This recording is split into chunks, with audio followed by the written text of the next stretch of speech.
Section 1. You will hear a male student talking to a union representative about placing an advertisement to sell a laptop. First, you have some time to look at questions 1 to 5.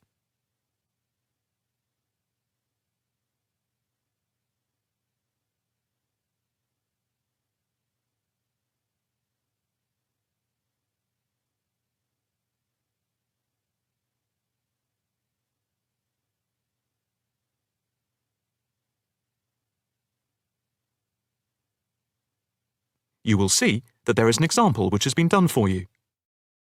On this occasion only, the conversation relating to this will be played first.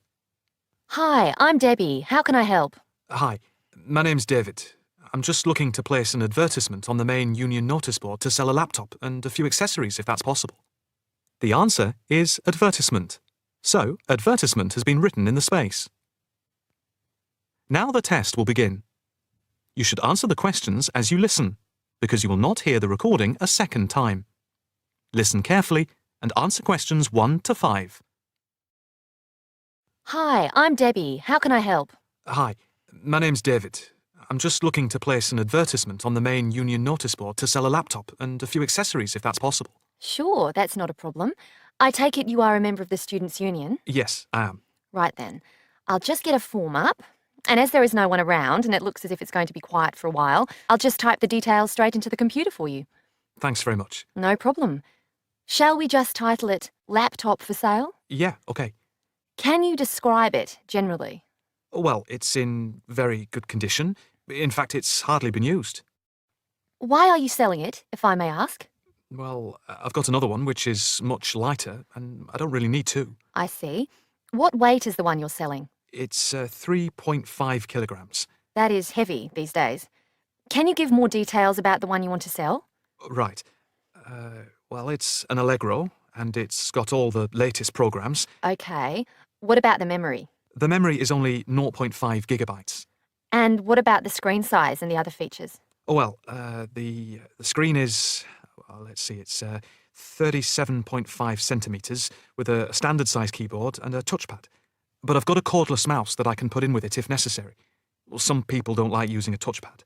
What about ports or holes for attaching things to the laptop? It's got 2 ports. More modern laptops have more than 2 ports for all the extra attachments. They do. Let's see, what else is important? Oh yeah, the battery lasts for 2.5 hours, which is okay, but not enough for long train journeys. But one thing is that it's not wireless. Right, okay, not wireless. Before you hear the rest of the conversation, you have some time to look at questions 6 to 10.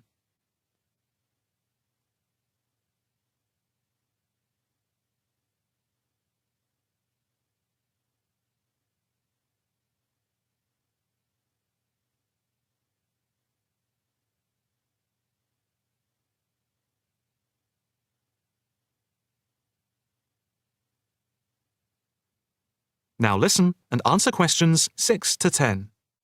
Anything else I can put on the advertisement? There's a webcam built at the top of the screen, and I can throw in a printer, a scanner, and headphones, which I got with it in a special deal. It also comes with its own case for carrying it around. Actually, the case is quite smart. I'm hoping these things will help it sell. They should do. Right, I think I've got all that. How much do you want for it? That I'm not sure about. It's worth about £900 to £1,000 new.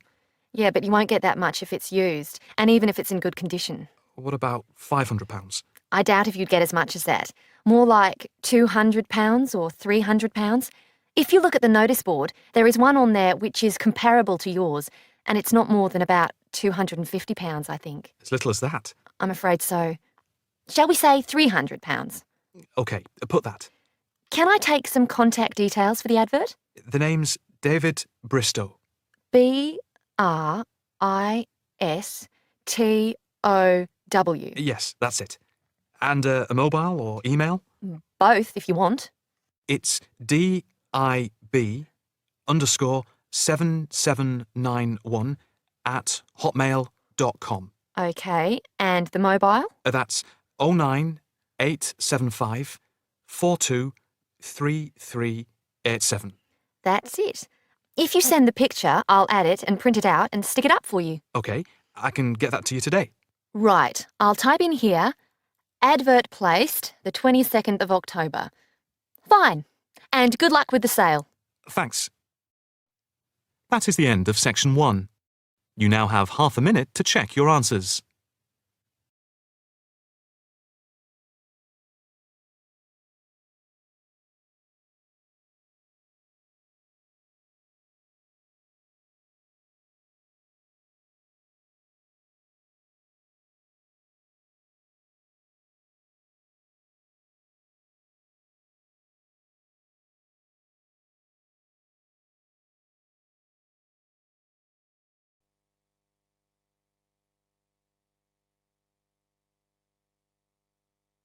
Now turn to Section 2, on page 10. Section 2. You will hear a talk on New Zealand radio about an art sale which is being held to raise money for charity. First, you have some time to look at questions 11 to 13 on page 10.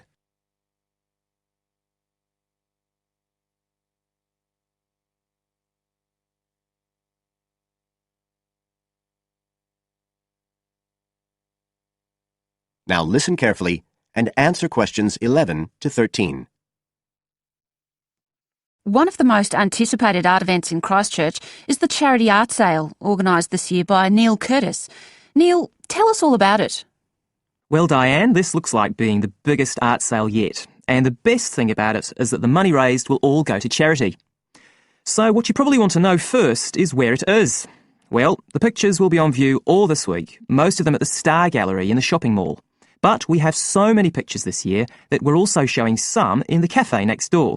So do drop in and see them any day between 9 and 5. Now, if you're interested in buying rather than just looking, and we hope a lot of you will be, the actual sale will take place on Thursday evening, with sales starting at 7:30. Refreshments will be available before the sale, starting at 6:30. We've got about 50 works by local artists showing a huge range of styles and media, and in a minute I'll tell you about some of them. You're probably also interested in what's going to happen to your money once you've handed it over. Well, all proceeds will go to support children who are disabled, both here in New Zealand and also in other countries. So you can find an original painting, support local talent, and help these children all at the same time. Before you hear the rest of the talk, you have some time to look at questions 14 to 20 on page 11.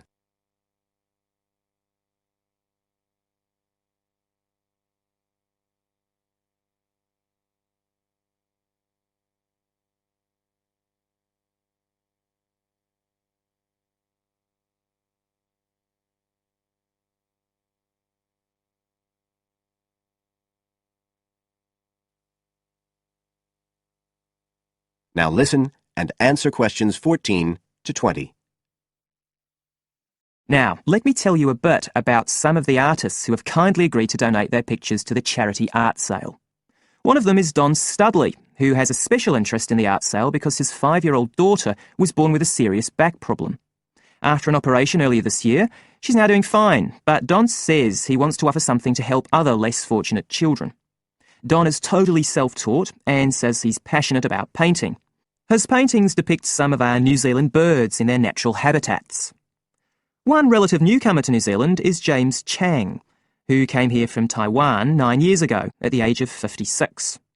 Mr. Chang had 13 exhibitions in Taiwan before he came to live here in Christchurch, so he's a well-established artist, and art has been a lifelong passion for him. His paintings are certainly worth looking at. If you like abstract pictures with strong colour schemes, you'll love them. Natalie Stevens was born in New Zealand, but has exhibited in China, Australia and Spain. As well as being an artist, she's a website designer. She believes art should be universal, and her paintings use soft colours and a mixture of media. Most of her pictures are portraits, so watch out, some of them may even be friends of yours. And then we have Christine Shin from Korea. Christine only started to learn English 2 years ago when she arrived in New Zealand, but she's been painting professionally for over 10 years, and she sure knows how to communicate strong messages through the universal language of art.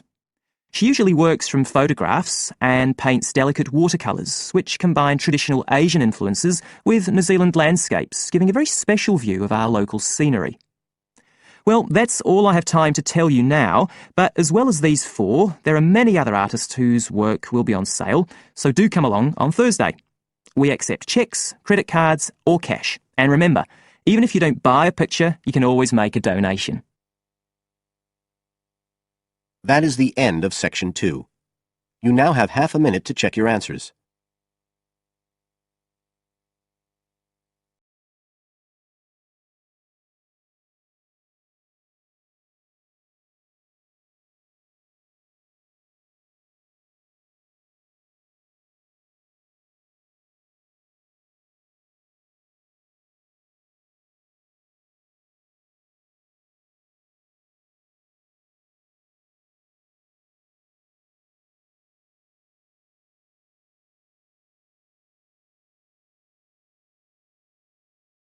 Test 1, Section 3. You will hear 2 students, Jenna and Marco, discussing a business studies project they have to do. You now have 15 seconds to read questions 21 to 24.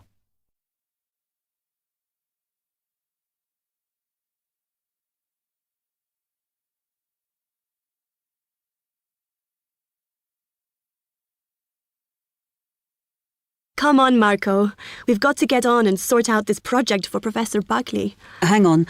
I want to make sure we've got all the information. Now, where are we?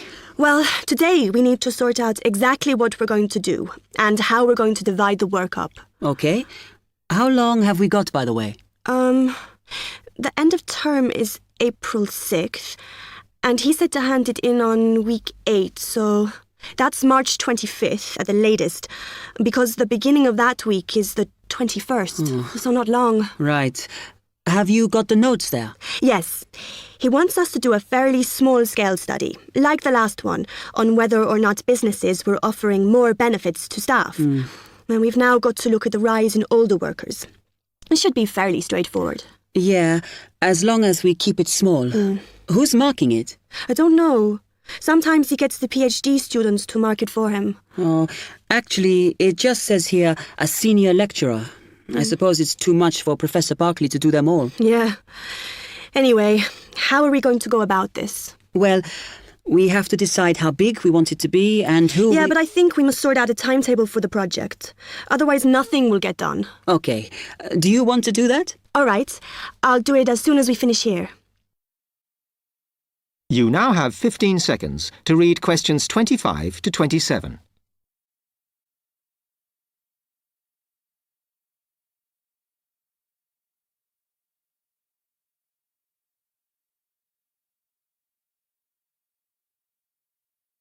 Okay, what do we have to do now for the project? What's the best way to go about it?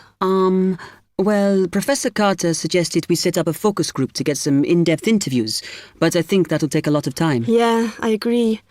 If we did a focus group, we'd have to spend time deciding who to include in it, and it's not necessary to do one anyway. Oh, fine.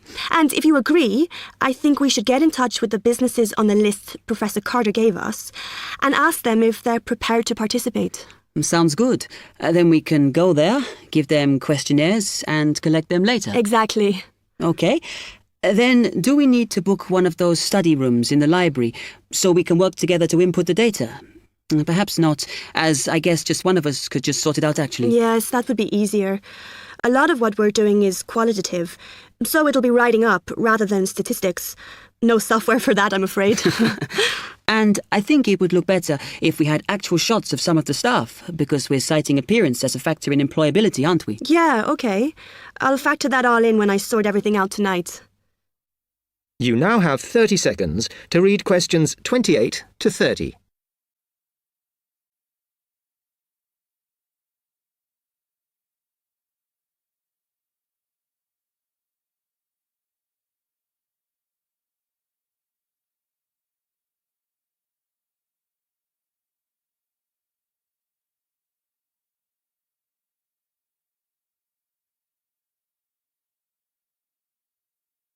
I'm glad we decided to work together. I think it's going to work out well. Yes, well, given that we had to work in pairs on this project, I think we were right to choose each other. We complement each other academically, as we're each good at what the other isn't. In fact, we should have tried working together before. Yes. Now, how shall we split the work? I'll do the analysis, shall I? Oh, okay. It's just that it might be faster, because I'm used to doing it. Although your English is better than mine. I need more practice at reading, really. Okay, I'll do the presentation then, if that's okay with you. Yeah, sure. I don't mind speaking in public, but I hate preparing all the notes for them. The thing is, the tutor said one person should do the whole presentation, and he said he expects me to do it because I haven't done one yet. No, that's fine. Now, let's see.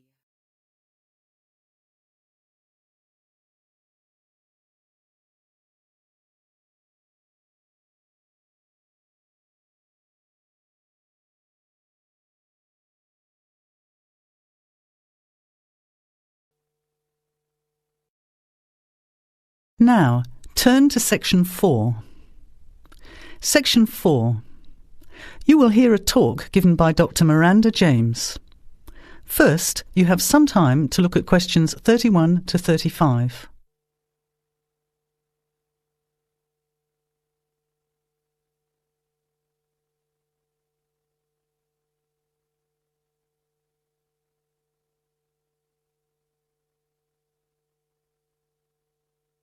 Now, listen carefully to the talk and answer questions 31 to 35.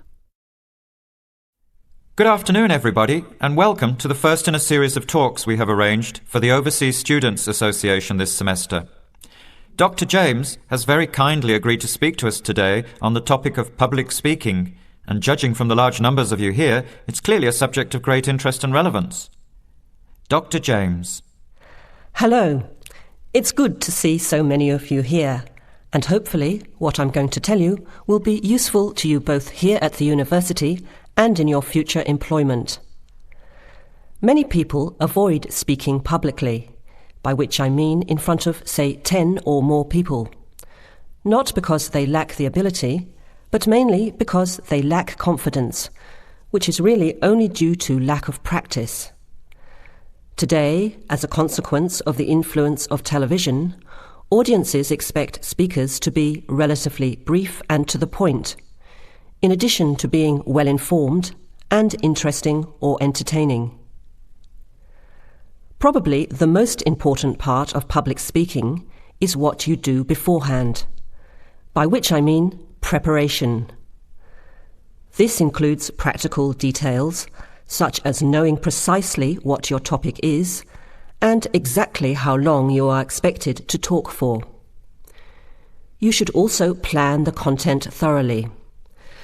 A good strategy is to write out the content as you intend to say it, and then make brief notes, preferably on small cards, which you use to talk from. This way you sound more natural. You incorporate pauses while you look at your notes, and you can then look at your audience while you are speaking. Never read your speech without looking at the audience. Eye contact is a very important part of communicating with an audience. So deliberately move your head and look around at your audience. Pauses are important, as most people, when they are nervous, tend to rush through their speech. Now you have some time to look at questions 36 to 40.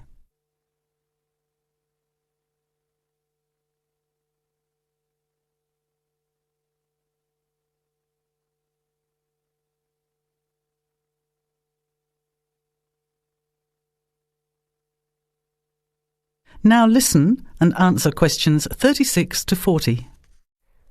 Practice speaking slowly. This gives you more time to pronounce your words correctly. It's always easier for your audience to listen to someone whose speaking is clear and calmly paced, so that they can understand the ideas being explained. And the bigger the group, the more slowly you should speak. Remember to project your voice, speaking clearly to the person furthest away from you. It's a good idea to rehearse and record yourself. Pay attention to your intonation when you listen to yourself. It's even harder if you're speaking in a second language, I would imagine. But there's nothing worse than listening to a flat, monotonous voice. So try to vary your tone and rhythm. This will add meaning to your words. Lastly, Pay attention to both your posture and your gestures. A confident person stands or sits in a small group with their head up, chin out and shoulders back. Try to avoid scratching or fiddling with your hair or beard or pens, jewellery and so on. These movements can distract and irritate your audience, yet you may be unaware of them yourself. Another reason for rehearsing, preferably with feedback from a friend, or better still, on video. I hope these few tips will make your experience of speaking in public a little easier. Remember, practice makes perfect. That is the end of section 4. You now have half a minute to check your answers.